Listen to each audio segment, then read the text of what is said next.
ప్రియ దేవుని బిడ్డలారా, బైబిల్ చదవటం వినటం వల్ల మనలో విశ్వాసం పెరుగుతుంది. మన మార్గానికి త్రోవ చూపుతుంది. సమస్త జనులను శిష్యులనుగా చేయుడి మత్తయి 28:19 వచనంలో దేవుని వాక్యం తెలియచేస్తోంది. తెలుగు బైబిల్స్ను ఆర్ఆర్కే మూర్తి గారు రీసెర్చ్ చేసి విశ్లేషణ చేసిన బైబిల్లోని ప్రతి అధ్యాయాలను వచనాలను వరుస క్రమంలో అనగా ఆదికాండం నుండి ప్రకటనా గ్రంథం వరకు ఇవ్వబడుతుంది. ప్రతి ఒక్కరూ ఆధ్యాత్మికంగా విశ్వాసంలో బలపడి మీ జీవితంలో ఎదుర్కొంటున్న సమస్యల నుండి విడుదల పొందండి. ప్రతి ఒక్కరూ మీ దీవెన టీవీని సబ్స్క్రైబ్ చేసి ఈ వాక్యాన్ని లైక్ చేసి మీ మిత్రులకు బంధువులకు షేర్ చేయండి. దేవుని సువార్తను ప్రకటింపబడుటలో మీరు పాలిభాగస్తులు కండి. ప్రియ శ్రోతలు, ఈరోజు మనం యోనా గ్రంథం 4వ అధ్యాయం 1 నుండి 6వ వచనం వరకు పాఠం చెప్పుకోబోతున్నాము. సావధానంగా వినండి. యోనా బహు చింతాక్రాంతుడై కోపగించుకొని యెహోవాకు మనవి చేశాడు. యెహోవా దేవా, నేను నా దేశమందు ఉండగా ఇలా జరుగుతుంది అని అనుకున్నాను గదా. అందువలననే నీవు కటాక్షమును, జాలి, బహుశాంతము, అత్యంత కృపగల దేవుడవై ఉండి పశ్చాత్తాపపడి కీడు చేయక మానుతావు అని నేను తెలుసుకొని దానికి ముందుగానే తర్షీషునకు పారిపోయాను. నేనిక బ్రతకటం కంటే చావటం మేలు. యెహోవా నన్నిక బతుకనీయక చంపు. అందుకు యెహోవా ప్రశ్నించాడు, నీవు కోపించడం న్యాయమా? అప్పుడు యోనా ఆ పట్టణములో నుండి పోయి దాని తూర్పు తట్టున బస చేసి అక్కడ పందిరి ఒకటి వేసుకొని ఆ నీడలో కూర్చొని పట్టణానికి ఏమి జరుగుతుందో చూతాము అనుకున్నాడు. దేవుడైన యెహోవా సొరచెట్టొకటి ఏర్పరచి అతనికి కలిగిన శ్రమ పోగొట్టడానికి అది పెరిగి యోనా తలకు పైగా నీడ ఇచ్చునట్లు చేశాడు. ఆ సొరచెట్టును చూచి యోనా బహు సంతోషించాడు. శ్రోతలు వింటున్నారా? ఈ పాఠంలో యోనా భావ వికారాలు ఎలా పరిణమించాయో చెప్పబడింది. దేవుని కృప యోనా పట్ల అమితంగా ప్రసరించింది. మొదటి అధ్యాయంలో యోనా ప్రయాణానికి ఆరంభం. అతడు ఉత్తరాది ఇశ్రాయేలు రాజ్యం నుండి గెతేపరు జనపదం నుండి బయలుదేరాడు. అతడు వెళ్లవలసిన చోటు నీనెవే. తన గమ్యస్థానం చేరుకోవడానికి 3 అధ్యాయాల కాలం పట్టింది. నీనెవెలో యోనా చేసిన ప్రసంగానికి గొప్ప ఫలితమే వచ్చింది. ఆ పట్టణమంతా ప్రభువును నమ్ముకుంది. వారిలో గొప్ప పరివర్తన వచ్చింది. దేవుడు యోనాకు అప్పగించిన పని ఎట్టకేలకు సఫలమైంది. ఇప్పుడు నీనెవె సమస్య పరిష్కారమైంది గాని యోనా సమస్య ఇంకా అలానే ఉంది. యోనాకు సమస్య ఉందని కాదు, యోనాయే దేవునికి ఒక సమస్య అయి కూర్చున్నాడు. తప్పిపోయిన యోనా దేవుని వద్దకు తిరిగి వచ్చాడు. నీనెవె కంటే యోనాయే ఇప్పుడొక సమస్య అయిపోయాడు. అతని మనస్తత్వం ఇంకా మారలేదు. నీనెవె పౌరులు క్రూరులు, దుర్మార్గులు. యోనా దేవుని వాక్కును ప్రకటించి వారిని మారు మనసుకు నడిపించాడు గాని యోనాలో పక్షపాతం, జాతి వెలివిధానం గూడు కట్టుకుని ఉన్నాయి. తన ప్రవక్తకు దేవుడు గొప్ప పాఠం నేర్పబోతున్నాడు. దేవుడు తన సేవ ద్వారా అనేక మందిని రక్షించాడని ఆనందించాల్సింది పోయి యోనా సణుగుతున్నాడు. యోనా పని ముగించాడు. ఇప్పుడతడు తిరుగు ప్రయాణం చేయాలి. ఆ ఊరి నుండి ఎంత త్వరగా బయటపడితే అంత మేలు. ఈ విధంగా యోనా తలపోస్తున్నాడు. అతడు పట్టణం పొలిమేర దాటి వెళ్లాడు. అక్కడే ఒక గుట్ట ఉంటే దాని మీదికెక్కాడు. ఈ గుట్ట మీది నుండి యోనా దేవుని హృదయంలోకి వెళ్లబోతున్నాడు. దేవుడు యోనాకు తన చిత్తాన్ని నేర్పుతున్నాడు. మానవునికి దేవుడిచ్చిన నైతిక స్వేచ్ఛ దేవుని కృపకు రుజువు. ఆ స్వేచ్ఛతో దేవుడు అనవసరంగా జోక్యం కలిగించుకోడు. దేవుడు తన తీర్మానాన్ని ఎవరిమీద బలవంతాన వేసి రుద్దడు. యేసుక్రీస్తు శిలువపై నీకోసం నాకోసం చనిపోయాడు. ఆయన సజీవుడై మృతులలో నుండి తిరిగి లేచాడు. ఆయన ఇప్పుడు నీ హృదయమనే తలుపు తట్టుతున్నాడు. నీవు తలుపు తీస్తేనే కాని ఆయన లోపలికి రాడు. బలవంతాన లోపలికి జొరబడే నియంత కాడాయన. హృదయపు తలుపు గడియ లోపలి నుండే తీయాలి. తలుపు బద్దలు కొట్టి లోపలికి రాడు. తలుపు నెట్టడు, తట్టుతాడంతే. యోనా మనస్తత్వం విచిత్రమైంది. మకురుతనం, మొండిపట్టు, పెంకితనం అతనిలో దాక్కుని ఉన్న లక్షణాలు. అతడు నీనివే వారిని ద్వేషిస్తాడు. దేవుడు యోనాకు మరోసారి ప్రేమ పాఠం నేర్పాలని చూస్తున్నాడు. యోనా చింతాక్రాంతుడై కోపగించుకుంటున్నాడు. అతనికి నీనివేయుల మీద వల్లమాలిన అక్కసు. అతని చికాకు, కోపానికి, చింతకు అసలు కారణం ఏమిటి? నీనివే వారు దేవుని తట్టు తిరిగారు. అది యోనాకు నచ్చని వార్త. యోనా దేవునికి ప్రార్థన చేస్తున్నాడు. ఏమని? ఇంతకుముందు యోనా చేప కడుపులో పడుతూ ప్రార్థించాడు. ఇప్పుడు నీనివే నుండి బయటికి వెళ్లిపోతూ ప్రార్థన చేస్తున్నాడు. ఒక గుట్ట మీదికెక్కి కూర్చున్నాడు. అతని మనస్సు బాగాలేదు. ప్రార్థనలో యోనా అన్నాడు, నా దేశంలో నేను ఉండగా అనుకున్నదే జరిగింది. దేవా, నీ కటాక్షము, జాలి, శాంతము, కృప చాలా గొప్పవి అని నాకు తెలుసు. పశ్చాత్తాపం చెందే వారి విషయంలో తీర్పును ఉపసంహరించుకుంటావని నేనెరుగుదును. అందుకే నేను తర్షీషుకు పారిపోయాను. యోనాకు తన దేవుడెవరో బాగా తెలుసు. దేవుని గుణగణాలు యోనాకు తెలియనివి కావు. దేవా, 40 రోజుల్లో నీనివెను నాశనం చేస్తానన్నావు. వారు పశ్చాత్తప్తులైతే నీ ఆగ్రహాన్ని ఉపశమింపచేసుకుంటావు, వారిని క్షమిస్తావు. నీ పద్ధతి అంతే. అంతా తెలిసి కూడా యోనా ఏమంటున్నాడు? దేవా, ఈ నినవేయులంటే నాకిష్టం లేదు. నేను వారిని ద్వేషిస్తున్నాను. వారు రక్షించబడడం నాకిష్టం లేదు. దేవా, నీవు వారికి తీర్పు తీర్చాలి. అందుకే యోనా నీనివేకు వెళ్లకుండా తర్షీషుకు వెళ్లడానికి ప్రయత్నించాడు. యోనా ఆలోచనా ధోరణి చూడండి ఎలా ఉందో. ఈ నినవేయులు దేవుని వైపు తిరిగితే దేవుడు వారిని రక్షిస్తాడు. ఈ నినవేయులను నమ్మకూడదు. వారిలో పరివర్తన రాదు, వచ్చినట్లు నటిస్తారంతే. అయితే యోనా ఒకటి తెలుసుకోవాలి. దేవునికి వారి హృదయంలో, ఆంతర్యంలో ఏముందో బాగా తెలుసు. ఎవ్వడూ మనిషిని గురించి ఆయనకు సాక్ష్యమివ్వనక్కర్లేదు. వారిది యథార్థ పశ్చాత్తాపమో కాదో దేవుడు కనిపెట్టలేడా? దేవుడు దయగలవాడని, కృపామయుడని, దీర్ఘశాంతము గలవాడని యోనాకు బాగా తెలుసు. యోనా మనసులో చేదు వేరు ఉంది. దేవుడు దానిని పూర్తిగా తొలగించాలని చూస్తున్నాడు. యోనా అంటున్నాడు, దేవా, నేను బతికే కంటే చావటం మేలు. ఇదెక్కడి మారాము? ఇది ఆత్మహత్యా ప్రయత్నమా? నిరాశా నిస్పృహలకు కారణమేమిటి? ఏలియా కూడా ఇలాగే మాట్లాడాడు. యెజెబెలు నుండి పారిపోతూ విసర్ధనగా ఏమేమో అన్నాడు. బెయేర్షెబా వరకు వెళ్లాడు. సీనాయి ద్వీపకల్పం నుండి దూకి చస్తే బావుండు అనిపించింది. ఏలియా సేవకుణ్ణి అక్కడే వదిలేశాడు. ఎక్కడికో అలా వెళ్లిపోతున్నాడు. బదరీ వృక్షం నీడలో కూలిపోయి పడ్డాడు. యెహోవా దేవా, నన్ను చావనియ్యి అంటున్నాడు. ఒక దైవ సేవకుడు ఈ మాట అంటున్నాడంటే మానసికంగా, శారీరకంగా ఎంతో కుంగిపోయాడు.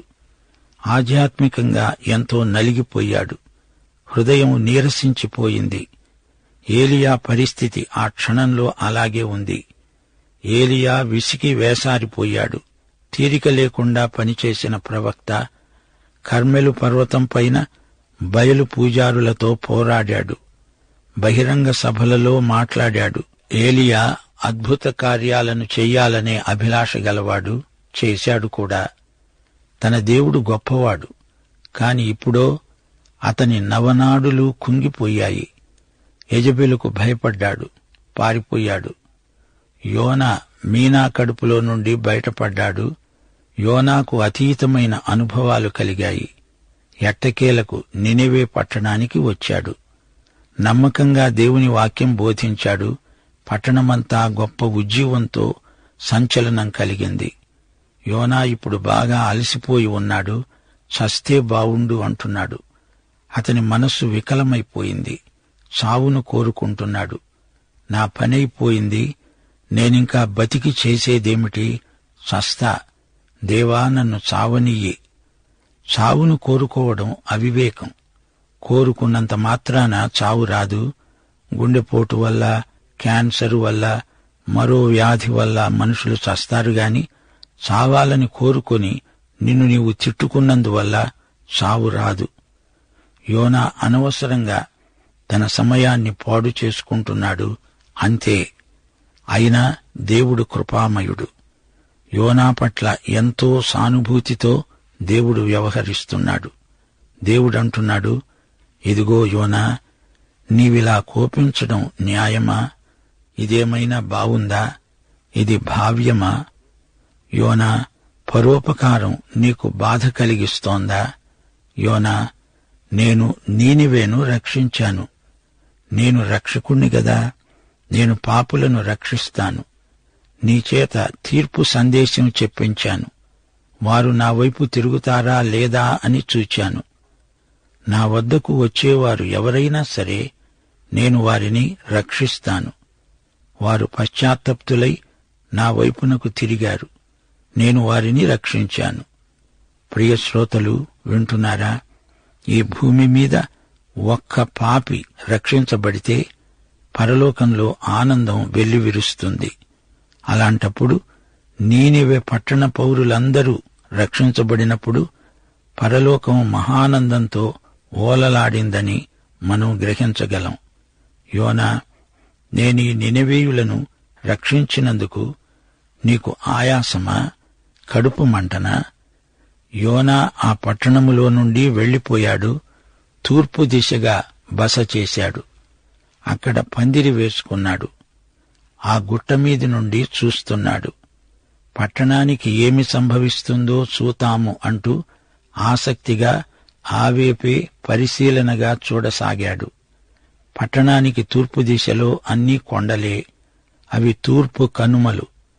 యోనా ఎత్తైన కొండమీదికి ఎక్కాడు. అక్కడి నుండి చూస్తే నీనివే చక్కగా కనపడుతుంది. యోనా వారి పశ్చాత్తాపాన్ని నమ్మటం లేదు. వారు తిరిగి తమ పాపాలలో పడి కొట్టుకుపోతారని యోనా అనుకున్నాడు.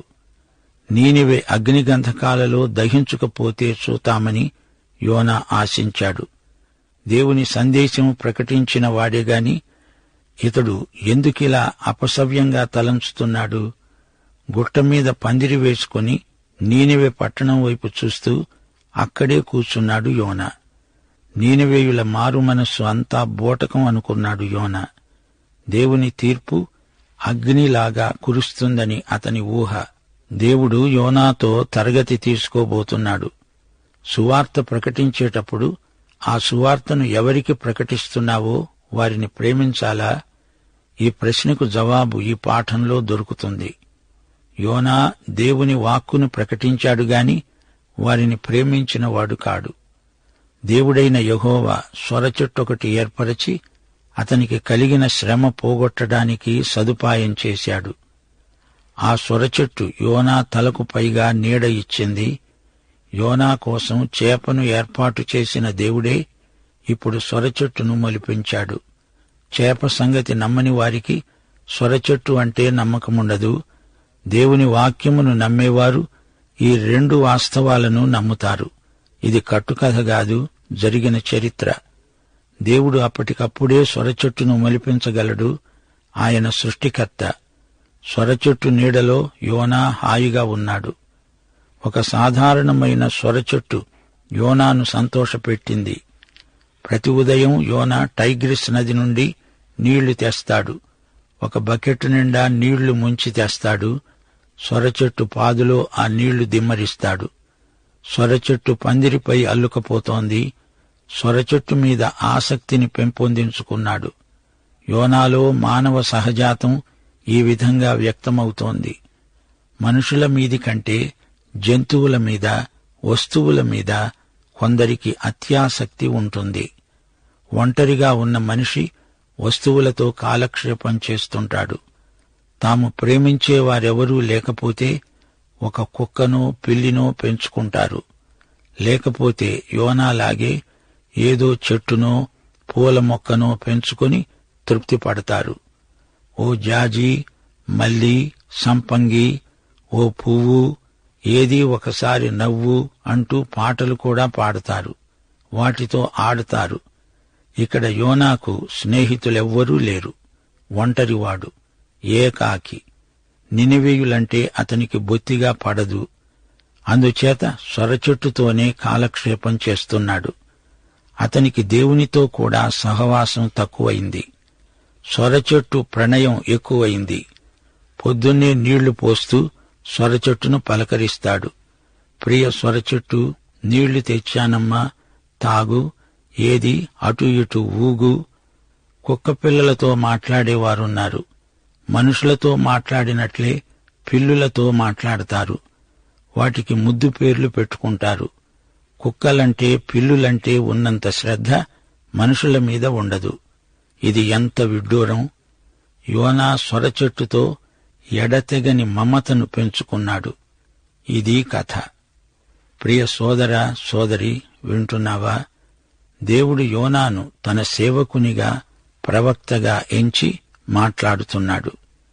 యోనా ప్రార్థన దేవుడు విన్నాడు. అయితే యోనాలో ప్రేమ, విధేయత తగ్గు స్థాయిలో ఉన్నాయి. మునుపు దేవునికి అవిధేయుడు. విజాతీయులను యోనా ప్రేమించలేడు. ఇది అతని బలహీనత. యోనాలో ఎక్కడో దాక్కుని స్వార్థం దోబూచులాడుతోంది. స్వార్థరహితమైన దైవసేవ చేయాలంటే యోనా గ్రంథంలో మనకెన్నో పాఠాలు దొరుకుతాయి. యోనా మొదటి నుండి భయంతో, అనుమానంతో ఉన్నాడు. ఈ అష్షూరీయులను దేవుడు రక్షిస్తాడేమో అని అతని భయం.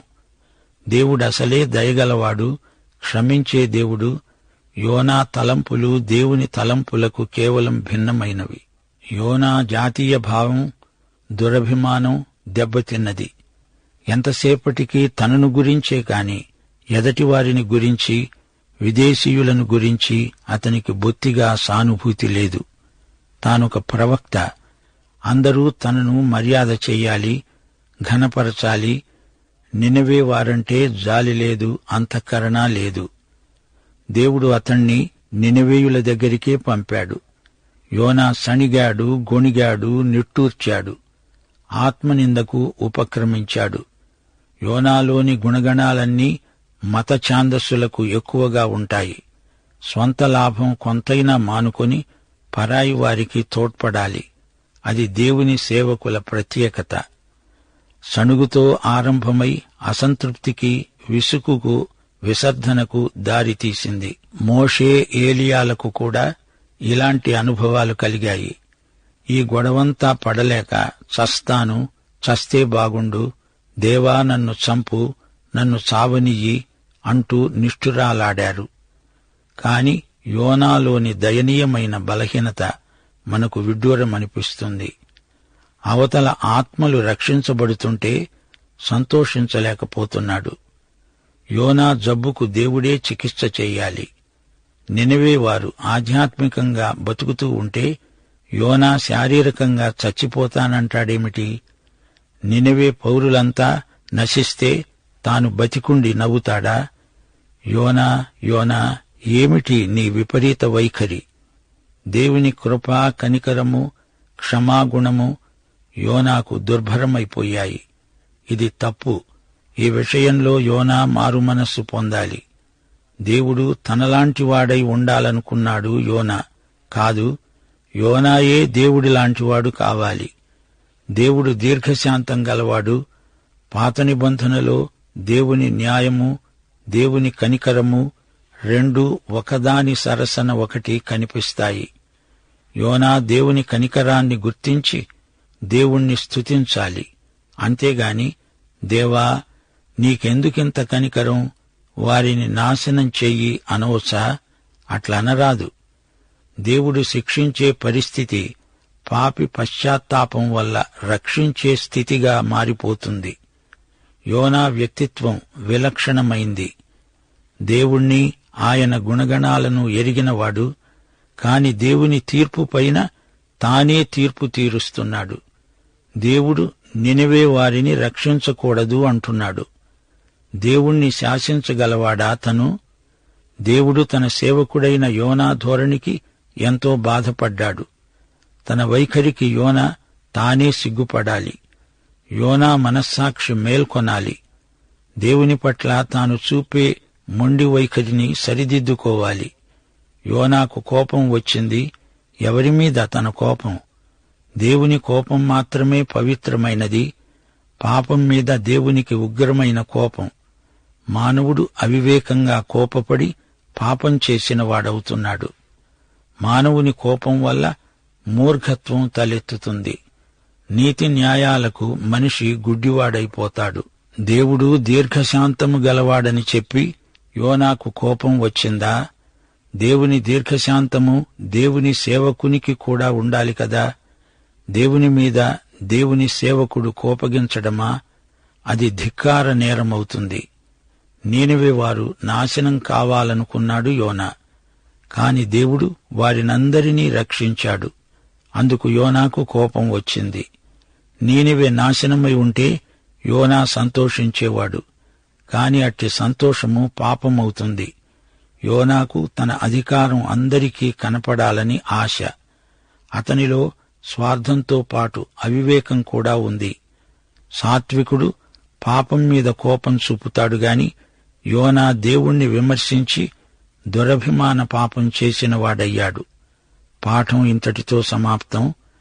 ప్రభువైన యేసుక్రీస్తు వారి కృప, తండ్రి అయిన దేవుని ప్రేమ, పరిశుద్ధాత్మ యొక్క అన్యోన్య సహవాసము మనకందరికీ శాశ్వత కాలము తోడై ఉండునుగాక. ఆమేన్.